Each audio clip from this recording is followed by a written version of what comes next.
Naglalagay ng kolorete sa aking mukha para di nila malaman ang tunay na naganap, na ikaw at ako ay hindi na.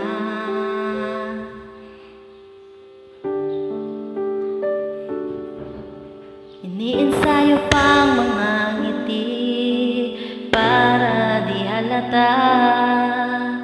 Damdamin ko'y pinipigil sa loob